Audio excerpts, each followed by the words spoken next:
The doctor handed me a sheet where I had to circle the amount of drinks I consume on the reg.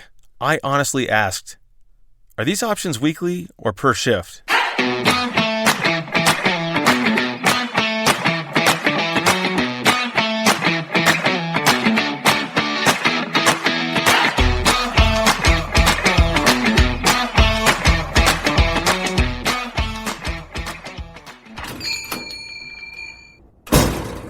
What can I get you?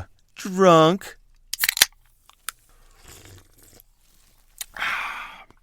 Welcome to episode 38 of Behind Bars, Cocked Tales, and Wasted Nights.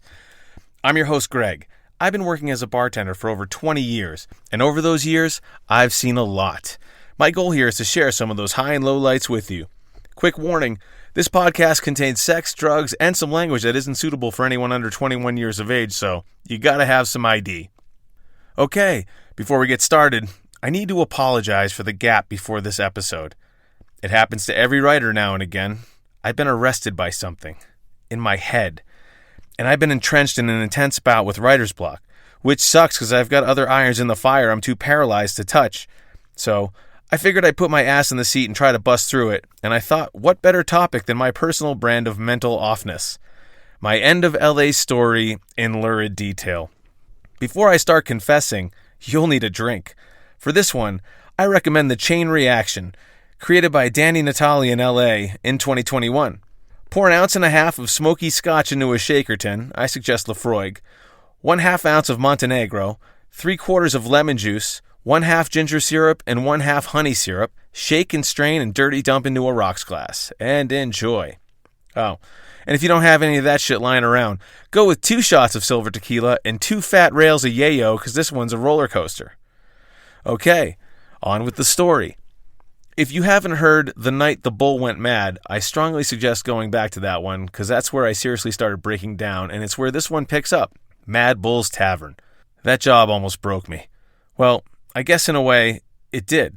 I'd work Thursday through Sunday, football on Sunday at that, in this high-volume sports bar, wake up at dick o'clock on Mondays and get the inventory order in and head back home to pick up my pups so they could tow me on rollerblades the several miles around the Sepulveda Basin. If I met any attractive girls on the way, it was tough to make an approach because I was certainly a sight. No way could I convince anyone I was straight standing on those Cesar Millan rollerblades being towed by puggles. That was the Valley. It wasn't like Hollywood, hiking Runyon Canyon daily. I'd wake up at the crack of 1 and make my way to Runyon, which happened to be the same time most actors, servers, and exotic dancers got their cardio in as well. I'd let my little monsters off the leash, and they'd take off up the trail out of sight, except for Peanut. She'd always backtrack to check and see if I was still coming. But usually, I could lightly stalk 2 hotties and hang back, then let the dogs off the leash. Once I knew the dogs caught up to the girls, I'd call out, "Peanut! Brewster!" and get a, "Oh, they're up here," from the girls, and I'd catch up and strike up a conversation. The dogs would always hang with the girls they found. It was uncanny. I actually considered renting them out as wing dogs for the single male hiker, but dismissed it as this magic belonged to me and me alone. One time at the canyon, I crossed paths with Lawrence Fishburne. I mention this not to name drop, but to inform you, hopefully to your surprise, that Morpheus had owned a Cocker Spaniel, Biscuit. And while that name and breed seems off-brand for the leader of the Matrix Resistance, you'll be happy to learn that Biscuit didn't respond to "stay." Nope. Morpheus would say, "Biscuit, cease," and Biscuit would. Where the fuck was I? Oh yeah, Mad Bull's Tavern. I got fired soon after throwing a tantrum when they scheduled me on the college football championship / Celtics-Lakers game. Alone. I was heated. I was in the weeds, something fierce, thrown to the wolves, hung out to dry. I couldn't keep up. Not even close. When I bust in front of guests, I'd whip the glasses into the trash just to hear them shatter. Some of you bartenders out there know what I'm talking about. You've been there. It got back to better-looking Chris Catan, a.k.a. Richard, the owner who was next door at his new Mexican cantina, the thatch-roofed Spitting Chicken. They finally called in reinforcements, who arrived 2 hours later after it had calmed down, as they always do, but I was exasperated and my hit points were at 0. I still had 6 hours to go, and the Saturday night onslaught had not yet begun. I had no fight left in me. I was already at $4,000 in sales on an average drink price of $8 and whatever else the girls rang in. Dun City, population me. Richard's response to my tantrum was to suspend me. One of the servers claimed I'd made threats, probably overhearing me muttering how I was going to sell a movie, buy the bar, and burn it down. And I believe I called the one I used to date, who was now dating a manager Mother of the Year, and I let other gems slither past my lips in my pure anger at my lot in that moment. I was then fired after my suspension. I immediately went into fact-finding mode. I gathered texts he sent to employees who were still my friends, demanding they all get on board with agreeing to hearing me make threats so he wouldn't have to pay unemployment for wrongful termination. I became angry and paranoid. I stormed into the bar the next day and demanded a sit with Richard. He claimed he did no such thing, but he did say he was so angry with my behavior he wanted to put my head through a wall and suggested other violent scenarios he conjured back when I broke up with the other bartender who was now seeing his pseudo-brother-in-law manager. He denied my unemployment, and I went to court for wrongful termination, which he blew off, claiming he never received notification of the court date, which was 100% bullshit. I used to bring the fucking mail to his office. By his forfeit, I won. Temporarily. I went about my business, stuck to my routine. I went to Starbucks with my pups, got my shot of wheatgrass from Jamba Juice, both of which happened to be across the street from Mad Bull and the Spitting Chicken. See, I live 2 blocks away and have been going there for 4 years, 2 years before Mad Bull or the Spitting Chicken even existed. I then heard through the grapevine that Richard was going to get a restraining order against me because I was terrorizing the staff by going across the street and staring through the tinted windows. From across Ventura Boulevard? What was he talking about? I started getting more pissed and, more importantly, more paranoid. One day, while printing all my documents against him, there was a knock at my door. I knew it'd be someone to serve me a restraining order. I'd been tipped off. I ignored it. The papers were all over my carpet, and with a screenplay outlined in index cards on my wall, it looked like Kevin Spacey from Seven lived there. Needless to say, I didn't want to abandon my project, nor did I want to get served. So in my mind, I thought the genius response to send a message back would be to yell through the door, "I can't answer the door right now. I'm in the middle of cleaning my guns." Yeah, that was dumb. From there, things escalated quickly.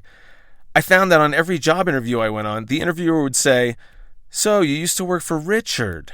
And the interview, for all intents and purposes, would be over and we'd wrap it up. Richard scored an appeal months later to cease my unemployment.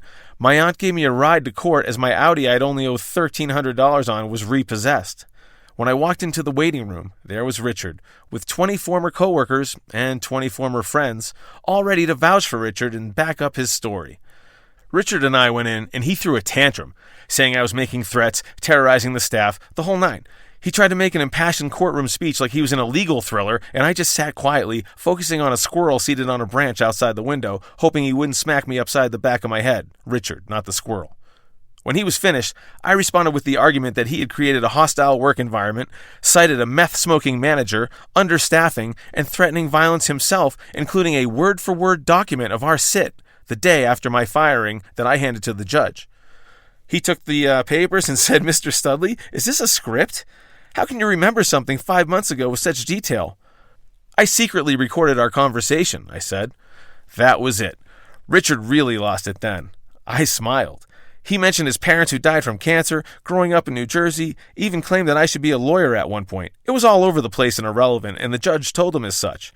The judge denied his plea to bring in the 20 witnesses, but then he denied my transcription as it was based on a surreptitious recording which is inadmissible as evidence. He said he'd deliberate and mail his decision. Richard was so pissed, he got up and walked out the door and immediately returned as it was the wrong door. It was so satisfying. "Which way is out?" he asked. The judge pointed to the exit, which said "exit" over it, and told me to remain seated until he was out of the building. I decided then and there that if I ever got anywhere in Hollywood and created a production company, it would be called Which Way Is Out. Long story short, too late. The judge somehow ruled in his favor and I lost my unemployment. So I went for the unpaid meal break thing and I scored a little chunk of money to last me a little while. But it didn't last long and I was desperate, paranoid, terrified, and my options were dwindling down like the Andrea Gales in a perfect storm. Do we go to the Grand Banks? Do we go to the Flemish Caps? Do we go back? Before they knew it, it was, do we go left or straight into the rogue wave? But through all this, I became crazy and obsessed with revenge. So crazy, alone, and obsessed, here's what I came up with. I'm seriously trying not to laugh at my 2012 undiagnosed brain's plan. I'd already played out the robbery sleep gas angle. Too obvious. I needed something that was delayed so I could alibi up and have it be something that wouldn't necessarily have been perpetrated by a guy with a vendetta, which ruled out simple vandalism as well. Okay, here goes. I hope you find this hilarious. It was a two-pronged attack. A budding Mad Bulls was a Borders bookstore that no longer wanted to be a homeless shelter, so TJ Maxx was moving in, and there was construction, which meant scaffolding and roof access. I would dress in all black and don a backpack, leave my cell phone at home, and at 4 a.m. I would ninja sprint behind the CVS, come up the TJ Maxx side street, and scale the scaffolding and wait. When? The night before Super Bowl. There, I would lay on the rooftop out of sight until the middle of the second quarter with my backpack. At the 7-minute mark, I would unzip my backpack and wait for it, retrieve the 3 jars of salsa con queso medium spice, and douse the DirecTV cable attached to the satellite dish. Then, I would release the 10 live rats I got from a pet store somewhere out of town that I hadn't fed in a day or two, and let them start gnawing on the cable, giving me time to get back to my apartment. By the time the halftime show was over, the rats would have chewed the cable clean through, outing the game on all the TVs as a horrified staff and pissed-off crowd watched. Tabs would be closed, an exodus would ensue, and thousands of dollars would be lost, all while I watched the game from my couch. What's more is that I'd researched the type of insect that ate specific grasses, and which I'd order through Amazon and toss over onto the thatched roof of the cantina and give it a week or so until their roof was infested and disappearing at the behest of bugs. Now, seeing that from the Starbucks across the street would have truly been glorious. Thankfully, I didn't attempt to execute either of these. I knew I'd probably get all fucked up on the scaffolding. Phase 1. But I swear I came this close. It wasn't long after this, I was asked to write a show for Fuel that my comedian friend, quote-unquote, we'll call him Riley Rock, was putting together. Apparently the network acquired the rights to some sports programming and wanted to get the 18 to 35-year-old demographic, males. Now, Riley had been described as a real-life Dennis the Menace, so this would be a prank show. I hate prank shows. I hate mean-spirited shit perpetrated on an unsuspecting public. The only exception to this is Trigger Happy TV, which in my opinion played harmless, hilarious, and brilliant pranks, so I kept that in mind when writing. Throughout the entire process, Riley was nowhere to be found, yet making all the money. It was we 3 writers the producers depersonalized and referred to as creative. Hey creative, where's the personal space sketch? Hey creative, where are we on the intro? And shit like that. It pissed me off. We had names. They'd also cheapen and reduce our sketches down to the lowest common denominator. For example, the sketch about people invading your personal space would be set up by the most personal situation I could think of, a rectal exam. Riley would be in extreme close-up, talking about how people invade your personal space, at theaters, on escalators, at the urinal, etc. The camera would move in so close it'd bump his face. He'd push it away to reveal he was bent over, pants down, with a doctor behind him, gloving up. Then, a saxophonist would run in, open his case, and start blowing Baker Street through his axe as nurses and patients stopped by to listen and throw change into his case and applaud as Riley was about to get his balloon knot fingered. Riley and the writers thought it was hilarious, and personally, if I saw that while flipping through channels, I'd stop flipping. The EP said, yeah, that's good, but what about a dick tap instead? That was it for me. It had been an uphill battle getting all our sketches approved, but they'd always reduce them to jackass, which was already a thing. We were trying to strike out with something new.